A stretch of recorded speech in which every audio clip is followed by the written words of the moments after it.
जब पूरे देश के अंदर बीजेपी का परचम लहरा रहा है, मोदी जी का परचम लहरा रहा है, उनका विजय रथ बढ़ते ही जा रहा है, लेकिन दिल्ली के अंदर आने के बाद में ये विजय रथ ठहरता ही नहीं है, बल्कि बुरी तरह से हाँफने लगता है। और उधर अरविंद केजरीवाल का ये कहना कि इस जन्म में तो बीजेपी हमको हरा ही नहीं सकती, ये बात बीजेपी को बहुत ग्राह गुजरती है। और बीजेपी ने 2025 में ये ठान लिया है कि किसी भी तरीके से इस चुनाव को जीतना ही जीतना है। यानी बीजेपी ने अपनी रणनीति तैयार कर ली है।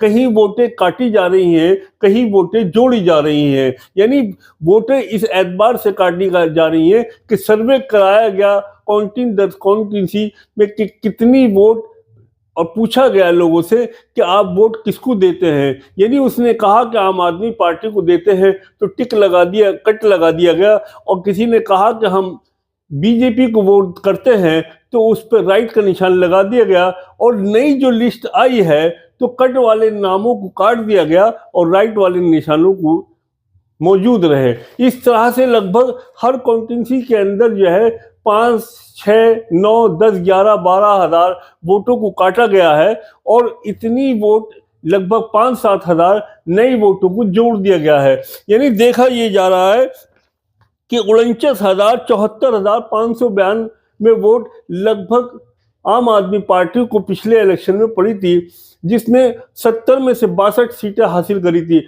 लेकिन इस बार 9 लाख वोटरों के ऊपर 9 लाख वोटों के ऊपर जो है इनकी रणनीति शुरू हो गई है, खेल शुरू हो गया है। यानी 9 लाख वोटों को इधर से उधर करने का इनका प्लान बन चुका है। यानी 9 लाख वोट अगर बीजेपी इधर से उधर करने में कामयाब हो जाती है तो आप ये समझ लो कि 49 में से अगर 9 घटा दो तो 40 लाख वोटें आम आदमी पार्टी के पास आती हैं। और अगर उधर 35 लाख वोटें लगभग बीजेपी के पास आई थी और ये 9 अगर उसमें जुड़ जाते हैं, यानी 35 और 9 44 लाख वोटें बीजेपी के खाते में चली जाएंगी और बीजेपी जो है प्रचंड बहुमत से वहां कामयाब होगी। यानी साम दाम दंड भेद तमाम चीजों का इस्तेमाल बीजेपी करने पर उतर आई है। अभी देखा गया 2 दिन पहले के अंदर कि भाजपा के एक नेता अपने निवास स्थान से तमाम महिलाओं को 1100 रुपए बांट रहे हैं और उसके साथ में एक प्रमाण दे रहे हैं जिसमें माननीय प्रधानमंत्री जी का फोटो चस्पा है। यानी बीजेपी इस महिला प्रयोगशाला को, इस राजनीतिक पहलू को समझ गई है कि उसने जिस तरह से महाराष्ट्र के अंदर महिलाओं को लुभाया और महिलाओं को जो है पैसा दिया, उससे यह अंदाजा लगाया जा रहा है कि महिला जिस तरफ चली जाएंगी उस पार्टी की जीत जो है सुनिश्चित है। महिला जिस पार्टी की तरफ पहुंच जाएंगी उस पार्टी की जीत जो है वो पक्की है। इस बात को बीजेपी अच्छी तरह समझ गई है और आम आदमी पार्टी ने भी यही रणनीति अपनाई है। यानी आम आदमी पार्टी ने अभी फिलहाल 1100 रुपए, जीतने के बाद में 2100 रुपए, लेकिन हाल ही में बीजेपी ने 1100 रुपए बांटने शुरू कर दिए। तो ये नोटों के बदले में वोटों की खरीदारी, ये इतनी गंदी राजनीति आजाद भारत के बाद में पहली बार देखी जा रही है। अगर हम बात करें नई दिल्ली विधानसभा की, जहां से केजरीवाल इलेक्शन लड़ रहे हैं, तो वहां लगभग 7,500 वो नई वोटें जोड़ी जा रही हैं और 5,000 वोटें काटी जा रही हैं। जबकि नई दिल्ली कॉन्स्टिट्यूंसी में लगभग 1,06,000 वोट मात्र हैं। यानी 5,000 अगर काट दें, 5% काट दें और 7.5% जोड़ दें तो फर्क कितने का आ गया? 12.5% का। यानी 12.5% वोटर इधर से उधर ट्रांसफर हो जाए तो फिर इलेक्शन का कोई अर्थ ही नहीं रह गया। यही बात केजरीवाल जी ने एक मुख्य चैनल के समक्ष कही कि अगर 12.5% वोट इधर से उधर ट्रांसफर हो जाती हैं तो इलेक्शन का कोई अर्थ ही नहीं रह गया। इसी तरह से 70 की 70 विधानसभा सीटों में बीजेपी ऐसी ही रणनीति तैयार कर चुकी है और बीजेपी अपने जीत का आंकड़ा बना चुकी है। यानी अगर ऐसा हो गया, अगर इस तरह से 9 लाख वोटों को ट्रांसफर इधर से उधर कर दिया गया तो बीजेपी प्रचंड बहुमत से जीतेगी। आम आदमी पार्टी को बहुमत के बिल्कुल निचले स्तर पर आना पड़ेगा। और आम आदमी पार्टी की पिछली जीतें यानी 70 में से 68 सीटें और 70 में से 62 सीटें, ये एक ऐसा सपना और ख्वाब दिखाई देगा। ऐसा लगेगा कि यह हकीकत नहीं था, एक सपना था और झूठ था। बीजेपी इस तरह की रणनीति बना चुकी है और बीजेपी हर तरह से इस इलेक्शन को जीतना चाहती है और चाणक्य माइंड और तमाम पूरी गुजरात लॉबी इसमें जुड़ गई है दिल्ली के विधानसभा चुनाव में कि किसी तरह से दिल्ली को जीता जा सके। हालांकि अभी तक दिल्ली के चुनाव की घोषणा नहीं हुई है।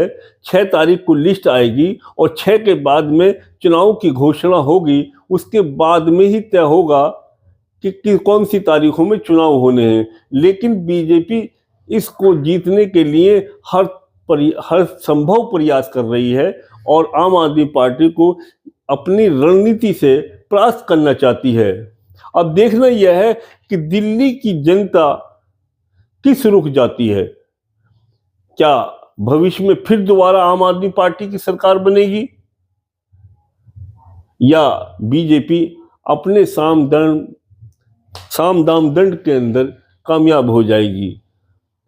अभी तक तो जितने परिणाम आए हैं, चाहे वो हरियाणा का हो चाहे वो महाराष्ट्र का हो, ये चौंकाने वाले परिणाम आए हैं। ऐसा ना हो कि दिल्ली के अंदर भी चौंकाने वाले परिणाम आ जाएं, क्योंकि पूरी तरह से इलेक्शन कमीशन सरकार के अंडर में है और सरकार के पक्ष में काम कर रहा है। जो शिकायतें की जा रही हैं वो आम आदमी पार्टी की तरफ से वो हवाई गोले नहीं हैं, वो हकीकत पेश की जा रही है। लेकिन ऐसा मालूम होता है कि इलेक्शन कमीशन आंख बंद करके बैठा हुआ है, वो विपक्ष की सुनने को तैयार ही नहीं है। बतलाया गया कि नोट बांटे जा रहे हैं, बतलाया गया कि इतने 11,000 वोटों को काट दिया गया है, वो वोटर मौजूद हैं और अवैध तरीके से दूसरी वोटरों को उसमें शामिल किया जा रहा है।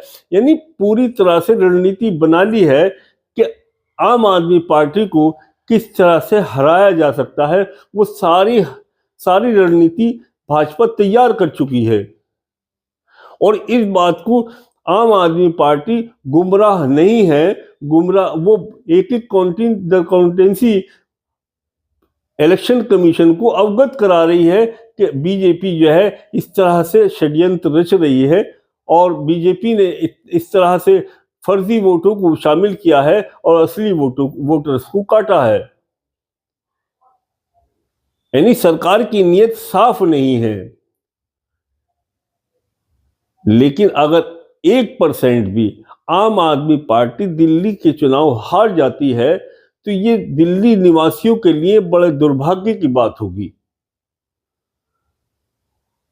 ना ऐसी सरकार दोबारा मिलेगी, ना ऐसी सरकार दोबारा आएगी। इस बात को दिल्ली की जनता भी जानती है कि हम ऐसे मुख्यमंत्री को लेकर आए हैं जिसको हम बुरा भला भी कह देते हैं, तमाशा भी मार देते हैं, धक्का भी दे देते हैं, फिर भी वो हमारे बीच रहता है। वो जानती है दिल्ली की जनता कि अगर बीजेपी का मुख्यमंत्री आएगा तो एक इंसान के अंदर इतना साहस नहीं होगा कि वो उससे आंख में आंख डाल के बात कर सके या उनकी किसी काम की आलोचना कर सके। इस बात को दिल्ली की जनता जानती है और दिल्ली की जनता जो है सुविधाओं से जो सुविधाएं उपलब्ध कराई हैं आम आदमी पार्टी ने, इससे भी भली भांति वाकिफ है।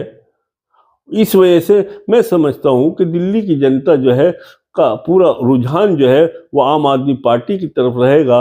लेकिन साम दाम दंड भेद बीजेपी के भी कम नहीं है, इसको भी नकारा नहीं जा सकता। इसके प्रमाण हैं हरियाणा का चुनाव, इसका प्रमाण है महाराष्ट्र का चुनाव। तो दोस्तों, ये वीडियो आपको अच्छी लगी हो तो लाइक करें, और चैनल को सब्सक्राइब करें, बेल आइकन दबाएं, अपने विचार दें, कमेंट्स करें। जय हिंद, जय भारत।